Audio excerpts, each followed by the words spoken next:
Salut, je vous retrouve aujourd'hui pour faire un tag. J'en ai encore jamais fait, mais j'avoue que j'en vois pas mal.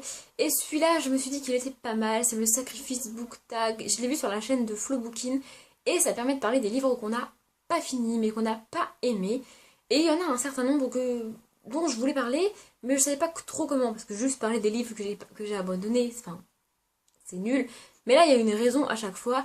Du coup, j'ai mes petites notes parce qu'il y a à chaque fois un espèce de scénario. Donc il y a 4 scénarios, donc il y a 4 livres que j'ai pas forcément pas terminés, mais c'est juste pas aimé en fait.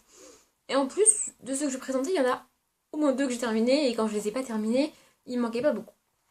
Donc le premier synopsis, enfin le premier truc là, vous avez compris, hein, c'est Apocalypse zombie. On est dans une librairie, quelqu'un entre en criant que les zombies arrivent pour nous bouffer. C'est charmant, n'est-ce pas? Seule solution pour survivre, les tuer avec un livre que tout le monde a aimé, sauf moi en fait. Alors il y a une saga entière pour laquelle tout le monde adore et tout le monde dit c'est génial. Et moi j'ai essayé et je comprends pas. Je comprends pas pourquoi les gens ils aiment cette saga. Je parle et j'en suis désolée des étoiles de Nosed. Mais moi je comprends pas. Voilà, j'ai lu le tome 1 en entier. Et je me suis dit mais pourquoi. Enfin, c'était bien, c'était pas mal, mais c'est pas non plus révolutionnaire. Enfin, c'est pas méga génial. C'est l'histoire de Anna, je crois qu'elle s'appelle Anna, je sais même plus, tellement elle m'a saoulée en fait.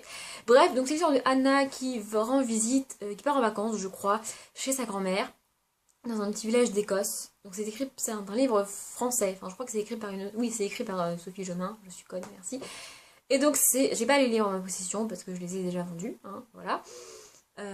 Et donc c'est l'histoire de Anna qui part en vacances, je crois, dans le village de sa grand-mère. Et déjà, à l'aéroport, elle croise un mec super beau, blablabla, avec le regard qui brille. Ok, d'accord, merci.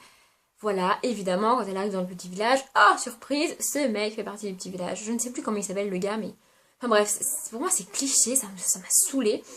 Alors, le seul petit truc, c'est que comme j'avais pas lu la quatrième de couverture et que j'avais évité les spoils, je savais pas ce qu'il avait de particulier, mais je savais bien qu'il y avait une truc de surnaturel et qu'il allait se passer quelque chose avec lui. Alors, je vais pas vous le dire si vous le savez pas, mais voilà, c'est l'histoire de la pauvre fille humaine qui tombe amoureuse d'un mec beau et surnaturel et magnifique avec un secret, oh là là.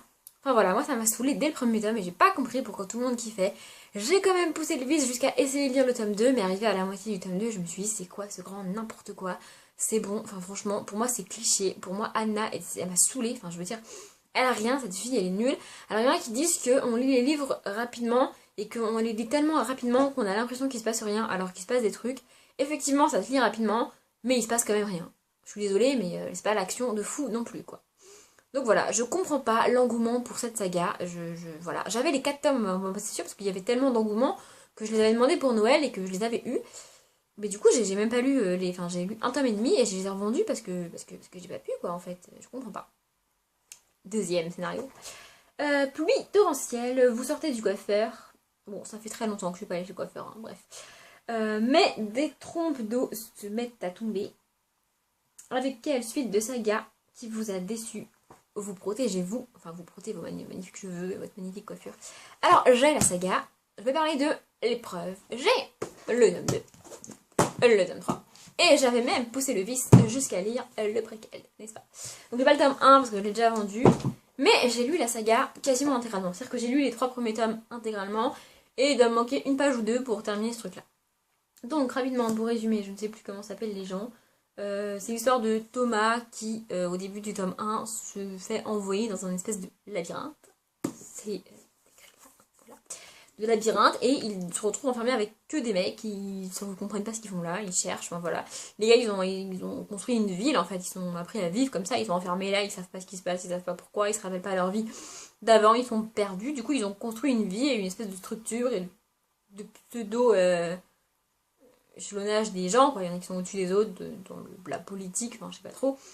Sauf que il y a qu'un homme qui arrive par mois, je crois, et une semaine après que Thomas soit là, ou même quelques jours seulement, la boîte renvoie quelqu'un, c'est par la boîte qu'ils arrivent, et la boîte renvoie quelqu'un, et oh surprise, c'est une fille, et c'est la première fille, et cette fille connaît le nom de Thomas. Et donc de là va démarrer l'histoire. Alors j'avais vu le film avant, je crois, de lire le livre. Enfin, je sais plus trop dans quel ordre je l'ai fait, mais j'ai vu le film. Une chose est sûre, j'ai commencé la saga uniquement parce que l'acteur principal des films c'est Dylan O'Brien et que j'adore Dylan O'Brien. Voilà, voilà. C'est la seule raison qui a fait que j'ai commencé la saga. Mais je l'ai quand même lu intégralement, hein, n'est-ce pas? C'était quand même bien. En fait, ce qui m'a saoulée dans ces livres-là, c'est que ce ne sont que des livres de voyage. Et pour moi, l'histoire démarre une fois qu'ils sont arrivés là où ils vont et qu'ils découvrent des trucs. Mais non, ils font que voyager, ils font que se balader, ils font que avancer. Et il se passe rien en fait. Dans le tome 1, ils essayent de sortir du labyrinthe. Et le tome se finit par oh, ils sont sortis. Mais donc du coup, pour moi, il s'est rien passé parce que ils ne font qu'essayer de sortir, ils ne font qu'essayer d'avancer, ils ne font qu'essayer de chercher et ils ne trouvent jamais rien. Pour moi, il se passe jamais rien puisqu'ils passent leur temps à chercher. Du coup, il se passe rien. Enfin, pour moi, c'est pas comme ça que ça marche en fait. Donc pendant tout le tome 2, il marche au milieu de la terre brûlée. Hein, le tome 2, c'est la terre brûlée. Voilà. Et donc, il traverse la terre brûlée. Donc le tome 2, c'est ça en fait. Et donc encore une fois, il se passe rien. Ils font que marcher, voyager. Pour moi, il se passe rien et pour moi, on n'apprend rien du tout. Et donc du coup, le tome 3 qui est le remède mortel, là je me dis on va enfin avoir des réponses. Vu le titre, ils vont enfin trouver quelque chose et ben non. Il se passe toujours rien. Donc la question c'est avec quelle suite de saga vous protégez-vous? Je pense que je peux bien me protéger avec toute la suite là. Donc j'ai lu le préquel parce qu'en fait je l'avais eu en cadeau, je crois, je sais plus trop, avant de lire la fin de la saga. Donc du coup comme je l'avais, je me suis dit peut-être que j'aurais des réponses là-dedans que j'ai pas eu dans la saga, et en fait non. Clairement non. Je crois que j'ai arrêté le livre à 2-3 pages, et j'ai lu, donc ce sera rien que je dise la fin, j'aurai jamais les réponses que je veux en 2-3 pages, donc stop. Ce préquel là est encore plus inutile pour moi que tout le reste de la saga. C'est pas comme ça que je conçois une saga, c'est pas comme ça que pour moi il se passe des trucs.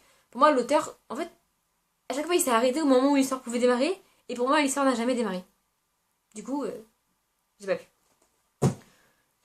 Ensuite on va parler du livre que je déteste le plus au monde. Je suis désolée Lemon June, je suis désolée Pineapple and Books, vraiment, vraiment, vraiment, mais je déteste ce livre. Je suis désolée. Le cours de français. On est en cours, le prof de français parle de ce livre qui est un classique et qui a révolutionné le genre, et pourtant, moi, je le déteste. Je me suis déjà excusée, mais vraiment, vraiment, vraiment, je suis désolée. Je parle de Au bonheur des dames d'Émile Zola. Alors là, vous allez me dire, si tu l'as pas terminé, t'as pas le droit de dire que tu le détestes. Et moi, je vous répondrai que j'ai le droit de dire que je le déteste parce que je ne l'ai pas terminé une fois, mais je l'ai lu 2 fois. J'ai lu ce livre dans son intégralité 2 fois. Parce qu'on m'y a obligé. Alors la première fois, je devais être en 4ème, je crois, quelque chose comme ça, quand c'était un livre de cours qu'on a lu. Bon, je savais pas, j'étais jeune et innocente, hein, je me suis jetée dedans et franchement, je comprends pas. Je suis désolée, mais je comprends pas comment on peut aimer ce livre. C'est l'histoire de Denise qui débarque à Paris avec ses frères. Je crois qu'elle a 2 frères, 2 petits frères, de ce que je me souviens. Je l'ai lu 2 fois, mais il y a très très longtemps, et tout ce que je vous dis, c'est de mon souvenir. Hein. Donc elle débarque à Paris, et elle va se faire engager dans un grand magasin. En fait, le livre raconte l'histoire de cette expansion de ce magasin qui de tout petit va devenir énorme, et dans lequel travaille Denise. Au milieu de tout ça, on a une espèce de mini-romance entre Denise et l'un des employés qui, je crois, de mémoire, est même l'un des chefs du magasin. Voilà. Mais pendant des pages et des pages et des pages, on a des descriptions de vitrines, de mannequins, de gants, d'ombrelles, de je sais pas quoi, de portefeuilles, de tissus, on s'en fout, enfin je veux dire, ok, l'expansion d'un magasin, ça doit être bien à raconter, mais juste parler de rayons et de vêtements, c'est pas intéressant. En tout cas, moi, je trouve pas ça intéressant. Alors peut-être que je trouve pas ça intéressant parce que, de manière générale, j'aime pas faire les magasins, c'est quelque chose qui me saoule, hein. Et le cliché de les filles aiment faire les magasins et les garçons non, et du coup je suis un garçon manqué, ça me gave aussi. Je suis une fille et j'aime pas faire les magasins, c'est tout, c'est comme ça. Du coup, ça me saoule, enfin voilà, Et puis alors quand je suis arrivée en seconde et que la prof a annoncé que c'était le livre qu'on allait lire, je me suis dit, oh pitié. Et puis je me suis dit, ça fait 2 ans que je l'ai lu, peut-être que je vais le mieux l'apprécier maintenant. Donc je l'ai relu une 2e fois, oui. Et ça m'a énervé une 2e fois, j'ai pas compris... Franchement, je comprends pas. Je comprends pas qu'on puisse adorer ce livre. Peut-être que je passe à côté de quelque chose en détestant ce livre. Mais moi, c'est viscéral. Je ne peux pas. Je l'ai gardé dans son état dans lequel je finis par le mettre. Il y a du scotch et tout pour le tenir. Parce que, évidemment, je l'ai lu 2 fois. Et que je l'ai trimballé dans mon sac d'innombrables fois. Mais je vais dans la version que je l'ai lue. Et c'est probablement le seul livre que je déteste. Et que je garderai à vie pour prouver que je l'ai lu. Voilà. Le dernier scénario, avant que vous ne vous endormiez, parce que même ma vidéo est 10 fois trop longue. Hiver nucléaire, vous êtes à la bibliothèque. Ouais, pourquoi pas. Une guerre nucléaire se déclare, dehors tout est gelé. Quel livre brûlez-vous? pour vous réchauffer. Alors en fait, quand j'ai regardé la vidéo de Flo Bookin, à chaque fois qu'elle énonçait un des scénarios, avant même d'avoir sa réponse, moi j'avais l'idée du livre dont je parlerai. Bon, le Zola était une évidence, mais celui-ci aussi était une évidence, parce qu'en fait c'est un livre qui m'a extrêmement déçue. C'est un livre qui a été adapté en film, dont j'ai vu l'adaptation peut-être des dizaines de fois, et que j'adore cette adaptation, je pleure à chaque fois que je la regarde, c'est une romance évidemment, hein. Et du coup, quand j'ai vu le livre, je l'ai acheté, je me suis dit, il faut enfin que je le lise. Et je me suis jetée dedans, persuadée que j'allais adorer, persuadée que ça allait être génial. Et en fait, non.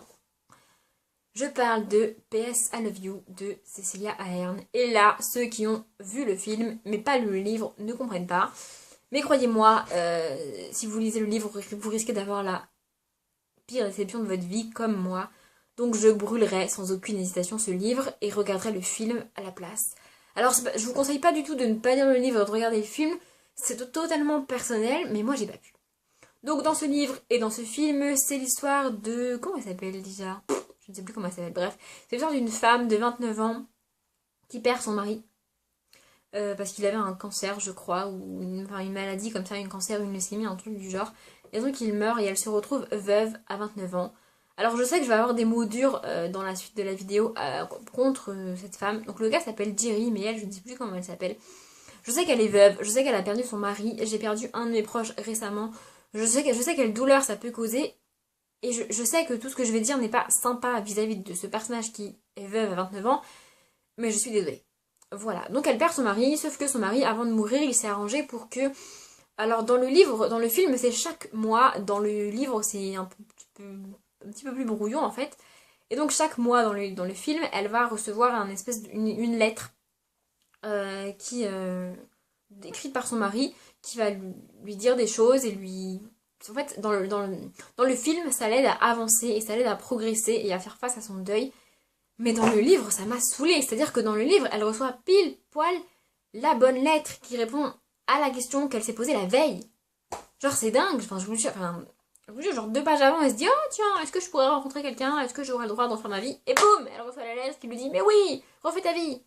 Genre, c'est fait exprès. Enfin, voilà, ça m'a saoulée, mais à un point pas possible. Et puis en plus, le personnage principal est juste chiant. Elle passe son temps à se plaindre. Je me rappelle qu'au début du livre, elle se plaint parce que ses amis, ils la mettent à l'écart de leur vie. Ils lui disent plus quand ils ont des trucs tristes, parce que par rapport à ce qu'elle vit, c'est pas triste en fait. Et ils lui disent plus non plus quand ils ont des trucs joyeux, parce qu'elle y rigolera pas, parce que c'est pas cool pour elle. Donc au début, elle se plaint parce qu'ils la mettent à l'écart, et à la fin, elle se plaint parce que, oh là là, mes amis, elles reprennent leur vie, elles s'en fichent de moi, elles vont bien. Bah ouais, mais la vie continue, enfin je veux dire, tu peux pas te plaindre d'un truc, et puis quand ça arrive, tu te plains parce que ça arrive. Enfin voilà, je veux dire, ça m'a saoulée, elle m'a énervée du début à la fin. Et puis alors, le fait que les messages, ils arrivent pile poil au bon moment, moi ça m'a saoulée, je me suis juste dit, mais... En fait, j'avais l'impression que l'auteur, Cecilia Ahern, avait eu une idée magnifique de ce mari qui pense à la vie de sa femme une fois que lui sera mort et qui décide de l'aider à survivre au deuil que lui-même va lui causer. Enfin, j'avais trouvé ça magnifique. Et c'est l'auteur qui a eu cette idée-là. Et c'est comme si elle avait eu cette magnifique idée et elle l'avait mal exploitée. Et que le réalisateur du film, je ne sais même pas qui c'est, je suis désolée, avait lu ce livre et s'était dit c'est une super idée. Moi, je vais en faire quelque chose de mieux et je vais vraiment exploiter cette magnifique idée. Et pour moi, c'est ça. Enfin, pour moi, l'auteur a eu une bonne idée, mais l'a mal exploitée. Et le film, au contraire, a magnifiquement bien réalisé cette histoire que je trouve magnifique. Et le film est juste vraiment bouleversant. Je pleure à chaque fois parce que je suis une faible personne. Mais le livre, j'ai pas pu. Elle s'appelle Holly. C'est ça, elle s'appelle Holly. Mais franchement, j'ai pas pu. Enfin, franchement, voilà, ce livre m'a énervé, je l'ai pas fini, parce que je savais qu'il allait finir sur un happy ending d'une espèce de gnangnan, et je me suis dit, ça sert à rien que je le lise, ça va juste m'énerver encore plus. Donc voilà, je suis dégoûtée d'avoir été déçue par ce livre-là, mais tant pis, enfin voilà. Je vous conseille, c'est pas que je vous conseille de ne pas le lire, mais je vous conseillerais de le lire avant de voir le film, et si vous avez déjà vu le film, je vous dirais que c'est mort, parce que vous risquez d'être autant déçus que moi je l'ai été, et vraiment, je suis très déçue. Voilà, je suis ravie d'avoir pu parler de ces 4 livres, c'est plusieurs livres parce qu'il y a 2 sagas dedans, que j'ai pas aimé. J'espère que j'ai pas blessé des gens qui peuvent aimer ces livres. Je pense évidemment à Lemon June parce que je sais qu'elle adore Au Bonheur des Dames, elle en a fait une vidéo d'ailleurs. Je vais la mettre en barre d'informations, comme ça vous aurez un avis positif si c'est pas déjà le cas sur ce livre. Enfin, en fait, je suis désolée parce que je sais que quand moi j'aime un livre et que j'entends une personne dire qu'elle le déteste Et croyez-moi, je pèse mes mots quand je dis que je déteste Au bonheur des dames. Moi, ça me fait mal pour la personne. Je me dis, mince, elle est passée à côté de quelque chose. Moi, je l'ai adorée. Et pas elle. Et je suis déçue pour elle. Du coup, c'est pour ça que je suis désolée. En fait, je suis désolée pour moi-même, en fait.